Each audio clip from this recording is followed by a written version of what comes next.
Hey, everybody, this is David Bloom, co-founder of Next TMT, the newsletter, and Next TMT Talks. Here with Daniel Frankel, my co-founder of all the above, and our midweek check-in with our media partner, Media Play News, talking about not all things media technology and telecom, but in this case, specifically, the mayhem going on at the broadcast level and how it impacts more widely. Let's start. Daniel, you have some thoughts this week on that very controversial TEGNA takeover by Nexstar. There was a lawsuit to block it, and hilarity ensued. What's going on?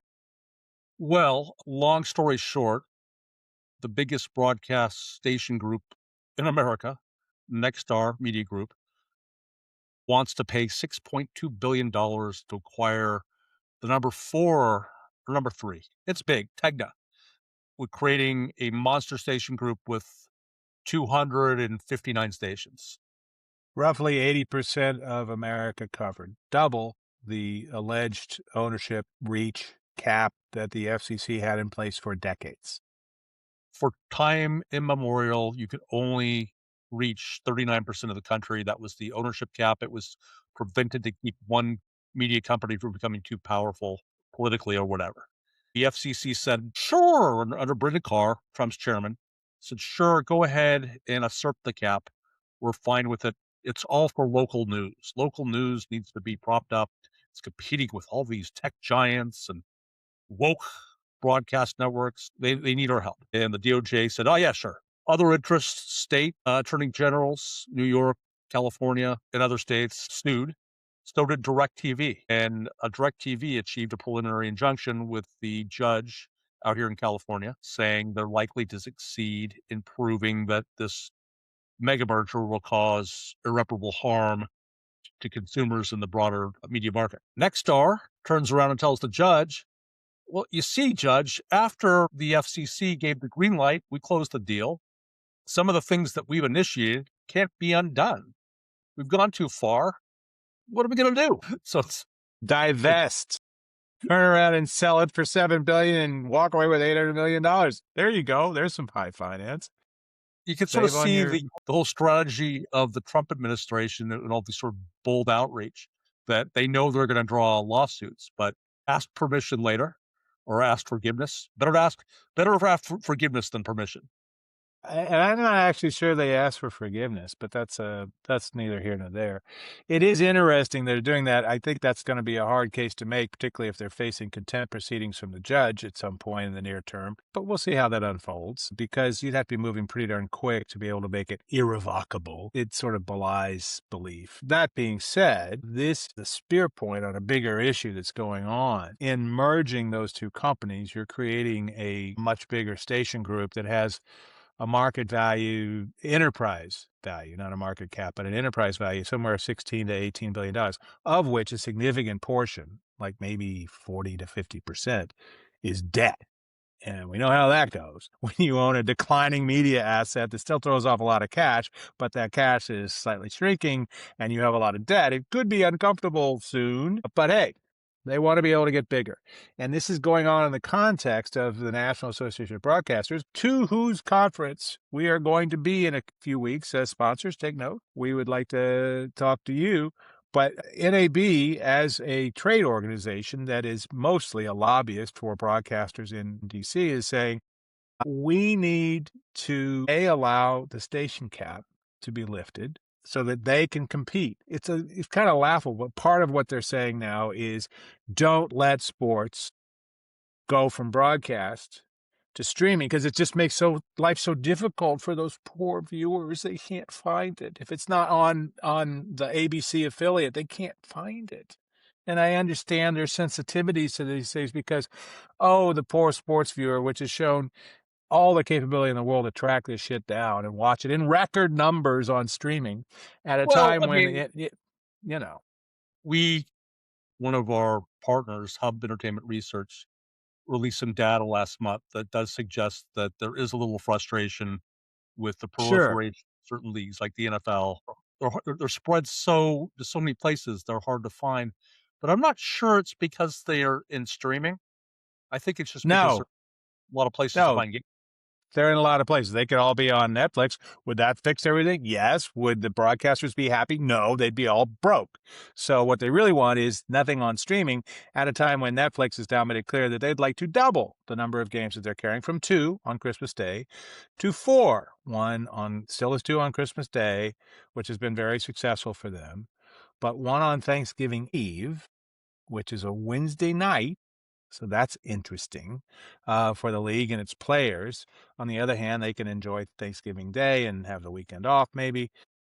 And then the other one would be an international game, probably in the first week of the season, because they don't, it's sort of outside the deals the league has, the $110 billion I've dollars worth got of my deals. apron on, I've got the yams cooking, and I'm doing my special stuffing, which I try to get What out of color? it. What color is your apron, Dan? What's that? Oh, What it color? used to it used to be white, Dave. I'm Okay. afraid that's ancient The Chinese. tide's not doing the work it used to be doing. Is that what I'm Exactly. hearing? So, all right. It's Well, try cooking is Zout. love.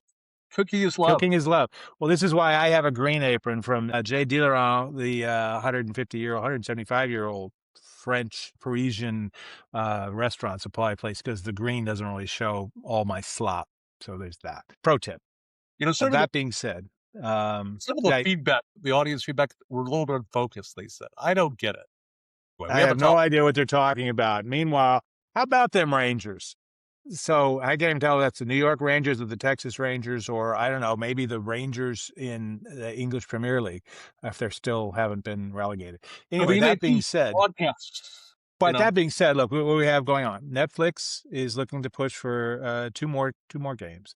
Netflix has a market cap of, I just checked, $401 billion. TEGNA, even merged with Nexstar, would have a combined enterprise value, which is bigger than your market cap, of $18 billion. So basically 1/20th of Netflix. Even merged as the biggest broadcast group, they don't have a lot of market pull. All they can do is beg congressmen and Brendan Carr to cover their butts as they watch the most important programming they have walk out the door to places that can pay more, which feels very old school capitalism to me, as somebody who used to work for newspapers who got killed by lots and lots of newer, faster, better, these guys aren't online, smart into capitalism. These guys competitors. want feudalism. That's emerging over Right, time. They're not really right. capitalists. They're not really capitalists. They're used to having a printing press for money, and that printing press is a little rusty. It's not printing quite as much money, quite as fast anymore, and they want to keep it going. They want to grease it up. Listen, I appreciate the National Association of Broadcasters letting us come to their show, and I don't want to bite the hand. We got press passes this year. Great. Like hundreds of other media people. But there's a little bit of like an ethos. I don't know if this is a little car guy talk, but when I was a kid, they still had bias ply tires. Are you click or are you clack? I just want to know. If you want to go that direction, we can. But Hey, you open the door. I'm just saying. I'll be real fast with this analogy. But belts came along, Steel offered belted more. radials, you mean? Yeah. Yeah, exactly. More stability, better tire construction, more durability. They resisted punctures. They held together longer, better tread life, better, more than anything, much better handling. It was an innovation, and we phased out of bias ply tires. It was just the way it So worked. you're saying broadcasting is the bias ply tire of media? I'm not saying that Like the treads come off sooner. I just want to going up take on a this metaphor and bring it home.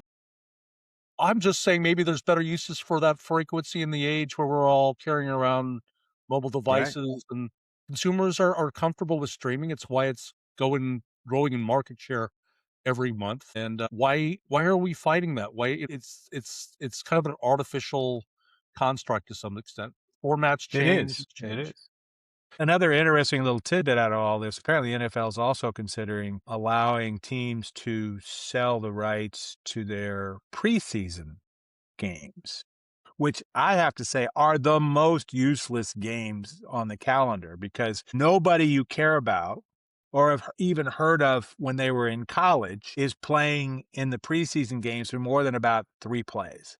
And then it's a bunch of folks desperately hoping to hang on and impress the coach My and all that stuff. son canceled a barbecue plan because he wanted to stay home and see the Seattle Seahawks play a preseason game because Drew Lock, the backup quarterback, was going to start. A Missouri grad and therefore a worthy human being. However, just saying, There are the rabid fans out there. Anyway, that is rabid. And yeah, look, any league that can make its draft bigger than the competing sports of like basketball's playoff games, you got to give them some props. But I mean, so even the useless preseason games will have a market, including if they sell them to streaming and not just the local broadcaster.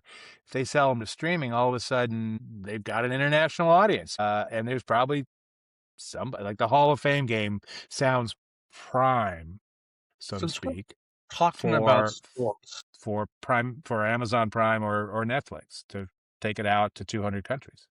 I left the compound on Monday and ventured about 30 miles down south to Anaheim for Is the compound what you call your house? yes. Now, does that compound, because I went to school about 2 miles from the Kennedy compound, and that actually involves several very large houses around some shared grounds and stuff like that, looking out on the ocean in Hyannisport. Now, is your compound like that with multiple very large houses? No, just a water tower, a grain silo, just getting ready for what's The next. apocalypse. I totally Right. get it. You're a prepper. I would have guessed that. So Speaking anyway, of focused, I drive down to see my friend Tony, who's from Toronto, is geeked up because the Maple Leafs, who kind of a frustrating fan experience, I guess about 3 weeks ago, they were playing at home against the contending Anaheim Ducks, and the Ducks enforcer, Radko Gudas, shoved his knee into the knee of the Leaf star player, Austin Matthews, and tore one of his ligaments, put him out for the year. And well, what's left of the year? I mean, what? let's just be frank. It's, there's 10 games left or something. Toronto is kind of the crown jewel of the league, even though they haven't won a Stanley Cup since, I think, around the world, right after World War II. 1912. Their team is in somewhat disarray. They're not going to make the playoffs this year. They only suspend this player, Gudas, for 5 games, and Toronto is besides itself because, I mean, in the NFL, if you intentionally injure another player, I mean, you could be out for a season. The NFL has, compared to what it was in the 80s and 90s, aggressively sanctioned The NFL's a very civilized league now. the Hockey, NBA too. And they yeah. take crap for it because, it's not the league that we came into.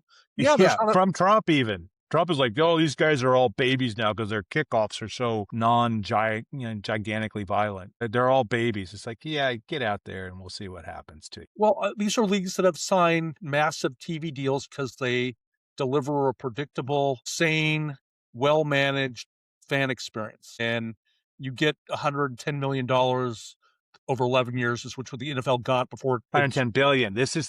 We're going back.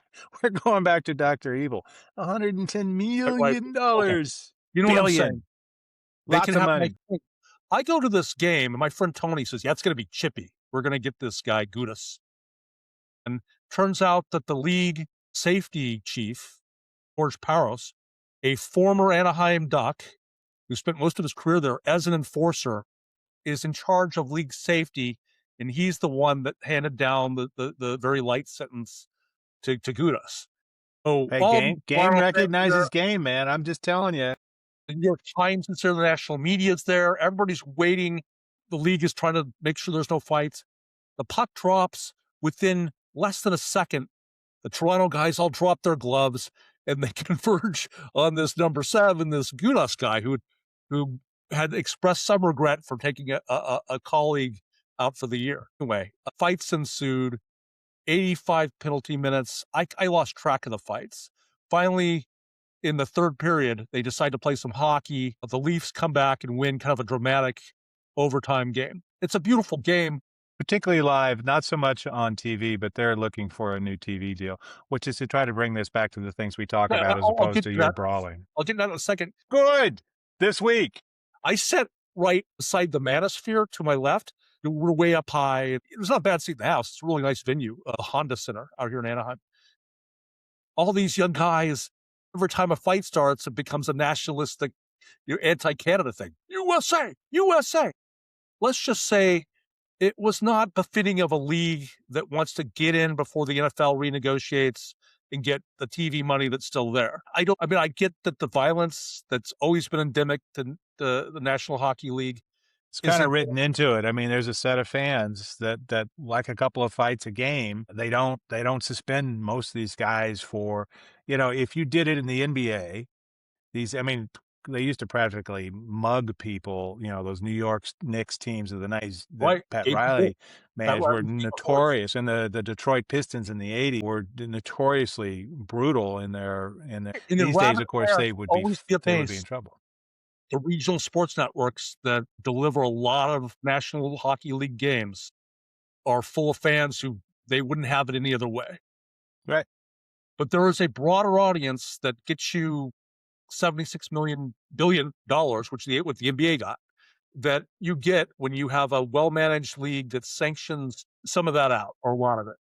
Well, I mean, that's the argument. I have to say, and I enjoy hockey a great deal, but I enjoy it live. I don't think TV, NFL does great on TV. It's like custom made for television. I think the National Hockey League is best in person, realistically.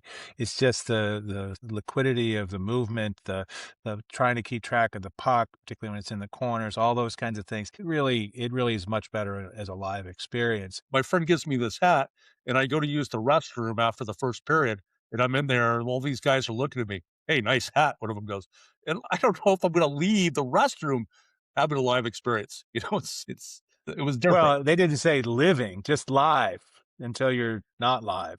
But the reality is hockey is a game that TV doesn't keep up well with because it's so fast. I once again watched another Apple Vision Pro Spectrum Sportsnet telecast of a Lakers game, the last one. They did like 5 this season.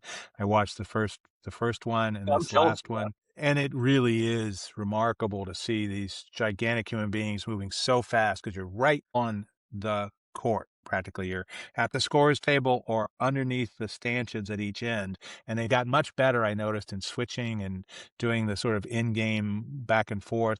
But it's only 3 cameras. They show a lot more replays now in the moment. They've gotten better just in 5 games doing this. They had their sort of B team of announcers who were fine. They were all good, but they are not the main guys. And you're doing it by yourself. My spouse actually is not a sports person at all, but she's kind of under my gentle influence become more open to some of this stuff. And so she was a little disappointed. And she really likes the whole immersive thing, but it's like turns out we didn't have a second $3,500 to put on these things. But it can be a really amazing experience, but it's a very solitary experience. The NHL benefits from that in-person experience and the live stuff, but I don't know that they're set up to get a Well, big contract. I just don't know they're that they are, not. other than the fact that they're live. I guess it shocked me to learn at different times of my life. I've sort of dialed into the NHL and tried to become a fan. Certainly, I was when I was a little kid. I was probably the only 8-year-old in Los Angeles listening to the Kings games on my mom's little FM radio. It was a small fraternity, we'll just say that. Right, and it's a game, it seems like perpetually on the precipice of achieving true parity with at least NBA level money. But it shocked me how badly managed it was. The longtime, commissioner of the league, Bettman, is accused by Gary Bettman. Canadians of favoring, United States All teams. the teams that are making money, you mean? All the American teams? Yes. So the Canadians hate him because there's not as many Canadian teams as there used to be, and they aren't as successful as they used to be. Meanwhile, the shift into the South and the Southwest that the league undertook, really technically starting with the Kings, but, in Phoenix and Florida, which has multiple franchises, and Texas has really brought a lot of money and a broader audience. But I strongly question whether it could ever get to NBA levels because it doesn't travel as well. For instance, the NBA is in Africa, it's in China. They're going to launch a European league this year, some with the existing NBA or existing pro teams that are there and some of their own. But, it's different. I mean, it's a global Yes, game. but it's not in Latin America. It's not in East Asia. It's not in Africa. It's not in India. There's a lot of places it could go still. You've Yes, and there's 5 you've got million people in Finland. They're the going to head be of all over it. player conduct who was accused of favoring players and handing out unjust penalties. The commissioner has no credibility. The head of player conduct and safety has no credibility. You go to a game and it feels like it's more befitting of the White House lawn in the UFC. Maybe they would call me a daffodil for not supporting the fights. And I'm going to maybe call you a jonquil because it's spring. You're kind of a jonquil it needs to be a Canadian word, and I don't know it off the top of my head, but it's not flattering. I could go the other way. I mean, poser. David Ellison could say this is great because CBS is one of the places they want to start, and you could say you fit right into our brand. You're rough and stupid. Come on Because in. of UFC. They already spent all their money on UFC. I don't know how much money they have to spend, and they're going to have to spend more to another, as you've written, another billion to keep the NFL. So, which they have to do. So, NHL is fine. NHL is going to be what it's going to be. It might be able to extract more in 2028, 2027. I think is when their rights are up. I don't see them having grand success. Whether their safety guy shuts down every fight ever. I just don't think the numbers are there. I don't think it travels on a global scale. And the people that would pay more money are the streamers. And the streamers are going to go like, well, it's great in Europe and it's great in North America, north of the Mexican border, but it doesn't go any of the other 158 or 187 or whatever it is countries that we go. It doesn't. Just it does. So it's like therefore it's got a limited reach. It's the fourth sport in our country. Absolutely. That doesn't matter. If you were talking about TV rights, you're talking about who's watching. Who's watching? It's a small sport. It is a great sport, but at this point, to be frank, I think the women's hockey is hotter and growing faster than the men's hockey. So the National Women's Hockey League is much more interesting to watch. And the National Women's Soccer League, which opened to very big numbers last weekend. You've got the WNBA solving its collective bargaining agreement challenges with a very nice new contract, and they're expanding. Those are going to soak up more views, I'm going to guarantee you, than the NHL will. Speaking of hot and growing faster, I watched part one That's a segue, by God. of Love Story about John Kennedy. Speaking of the Hyannisport compound, What's the name of the young shop girl that he Caroline Bichette, Carol Eberstadt, of course. He's great and beautiful. the woman that plays her is great. Yes. Okay. Yeah, I'm in. I'm in part 2 and 3. Our producer, who joined me for the first 10 minutes of part 1, bailed on me, so it's just me.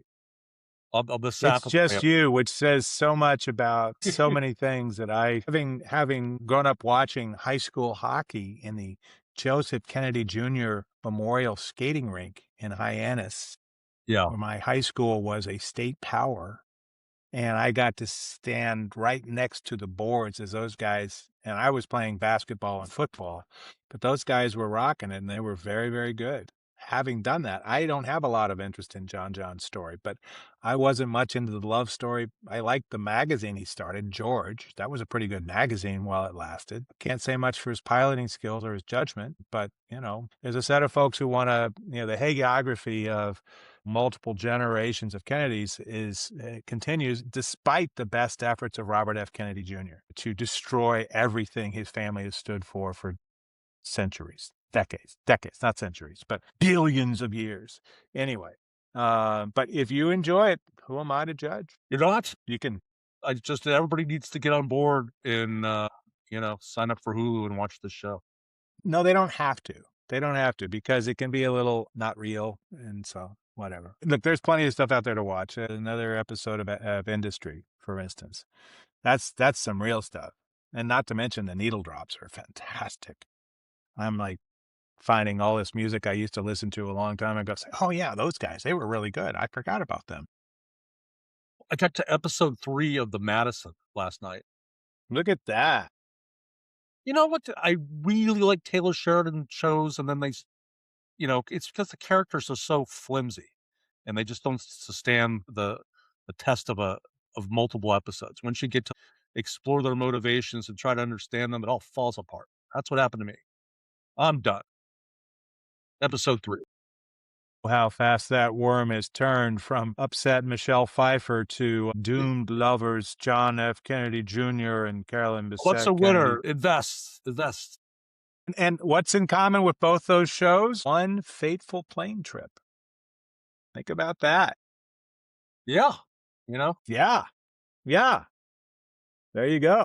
Those small Cessnas. There may be a lesson here to be learned, is all I'm saying. That's a good thing. Maybe I didn't Bad catch. storms, small planes don't go well together. Buddy Holly, unfortunately, also learned that lesson with the Big Bopper, and that was a loss to American music and far beyond. Wow, the Media Play News audience is in for a treat today. Yes, as always. On this, we shall wrap things up. I am David Bloom, I'm Dan Frankel. co-founder of Next TMT and Next TMT Talks, this here podcast with my co-founder Daniel Frankel, here in our midweek check-in with our media partners at Media Play News. Like, share, subscribe, please comment, but gently, not too hard. Sponsors, hit us up. We're going to be at NAB and at Stream TV, the Stream TV conference in Denver. Not unfortunately the one in Lisbon, though that sounds like a pretty good place to be also, and maybe next year. But in the meantime, NAB going to be rocking daily editions there, and you can follow us at Next TMT is in technology, media, and telecom. You can follow us at nexttmt.com. Get your semi-weekly newsletter in your email box, and access us on streaming on YouTube and other fine video purveyors and podcast purveyors, Spotify, Apple Podcasts, all that stuff. With all that, thank you guys. We are done. Over and out.